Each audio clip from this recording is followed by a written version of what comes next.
अंतःकरणाचे परिवर्तन आणि अध्यात्माची पहाट फुलवणारे आपल्या हक्काचे यशवंत प्रसाद न्यूज.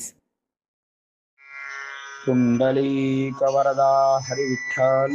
श्री ज्ञानदेव तुकाराम पंढरीनाथ भगवान की जय. परमहंस सद्गुरु श्री यशवंत बाबा महाराज की जय.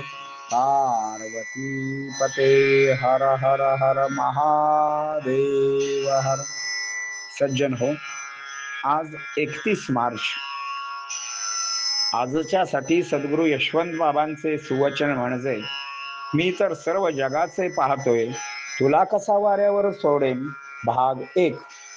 श्री महाराजांची काही वाक्ये नामप्रद आहेत, काही वाक्य प्रेममय आहेत, काही वाक्यातून तत्वज्ञान डोकावते, काही वाक्यातून उपदेश अमृताचे डोस पाजले जातात, तर काही वाक्ये आश्वासक वाटतात. यापैकी वरील वाक्य म्हणजे आश्वासक वाक्य होय. या बेभरोशाच्या भक्ती मार्गामध्ये काही आश्वासकता असेल तरच माणूस तिकडे वळतो. कारण हे जसे सतीचे वाण आहे. सती जिवंतपणे चितेवर चढते. आपल्याला साधा उदबत्तीचा चटका बसला तर आपला जीव किती व्याकुळ होतो. इथे तर संपूर्ण देहाची राख करावयाची असते. कशासाठी? तर पुन्हा हाच मला पती मिळावा किंवा मिळेल यासाठी ते सारे सहन करते. तिला त्या कृतीमध्ये आश्वासकता वाटते. तसे भक्तांना भक्ती मार्गामध्ये काही आश्वासकता असेल तरच भक्तांचे रस्ते त्या बाजूला वळतील.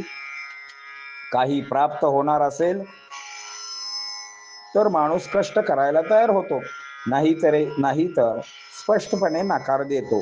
कोणीकडून का होईना माझा भक्त सत्मार्गाला लावावा म्हणून महाराजांनी वरील हे आश्वासक वाक्य उच्चारलेले आहे. कारण श्री गुरूंच्याकडे सर्वच मार्ग उपलब्ध असतात. तसा अधिकार परमेश्वराने गुरूंच्याकडे दिलेला असतो. म्हणून सहजपणाने म्हटले जाते, गुरु थोर की देव थोर म्हणावा, नमस्कार आधी कोणाशी करावा. मनी चिंतिता ते गुरु थोर वाटे, तयाचे नियोगे श्रीरामची भेटे. समर्थ रामदास स्वामींचा हा श्लोक यातून गुरुची थोरवी डोकावत आहे. देव दाखवणारा, देव संपादन करून देणारा या जगात जर कोणी असेल तो केवळ गुरुच असतो. म्हणून आपल्या चमत्कारी स्वभावाला श्री गुरूंच्या पुढे मुरड घालून आपण गुरुनाथांना शरण जातो. जीव शांत करणे, त्याला कल्याणाचा मार्ग दाखविणे, कृपेचा झरा पाझरविणे, आपल्या संगतीत आनंद देणे आणि शेवटी याची देहा याची डोळा मोक्षाचा मोद देणे, शिवाय भक्तांचा क्षेम चालवणे, जन्म मृत्यूच्या भयातून मुक्त करणे इत्यादी मोठी प्रचंड कामे श्री गुरु करीत असतात. जो साधक असतो त्याला हे ठाऊक असते. म्हणून आपले सुकाणू श्री गुरूंच्या हाती द्यावे. श्री गुरु आपल्या जीवनाचा मार्ग दाखवून देतात.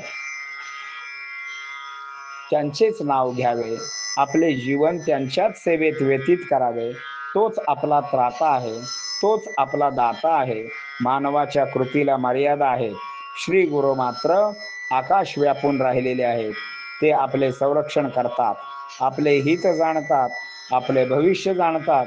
तिथे स्वतःची बुद्धी चालवू नये. ते जाणून घेण्यासाठी मात्र श्वास आणि ध्यास गुरूंच्या चरणी अर्पण करावा. एकदा का दोघांमध्ये निरतिशय प्रेम निर्माण झाले की मागे पुढे उभा राहे सांभाळीत, आलिया घात निवारी तसे. श्री महाराजांचे बोलणे भक्तांच्या हृदयामध्ये बाणासारखे घुसायचे. कारण त्यात तपश्चर्येचे तेज मिसळलेले असायचे. सत्यामुळे त्याला अधिक धार चढायची, शब्दांना अधिकार प्राप्त व्हायचे. आमच्या डोळ्या देखत कितीतरी थोर थोर साधू पुरुष त्यांच्या दर्शनाला आलेले आम्ही पाहिले आहेत. त्यांत संत महंत योगी बैरागी जोगी त्यागी सिद्ध हंस बक या सर्वांचा समावेश असायचा. ते काय वेडे होते श्री महाराजांचे दर्शनाला यायला? त्यावेळी मात्र श्री महाराजांची योग्यता लक्षात यायची, हृदय प्रेमाने भरून यायचे. हे आम्ही अनुभवलेले आहे म्हणून तुम्हाला सांगत आहोत. हे आठवले की हृदय भरून येते आणि मनाला उभारी येते. गेला तो काळ फुकट गेला, आता निदान काहीतरी अध्यात्म करूया. त्यांचे नाम घेऊ गाऊ, त्यांचीच भक्ती आरती करू. तो जगाचे पाहतो आहे, तुला कसा वाऱ्यावर सोडेल. यशवंत हो, जयवंत हो, यशवंत हो, जयवंत हो, यशवंत हो, जयवंत हो. बोला पुंडलिक वरदा हरिविठ्ठल.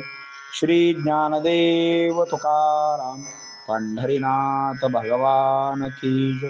परमहंस सद्गुरु श्री यशवंत बाबा महाराज की जय. पार्वती पते हर हर हर महादेव हर.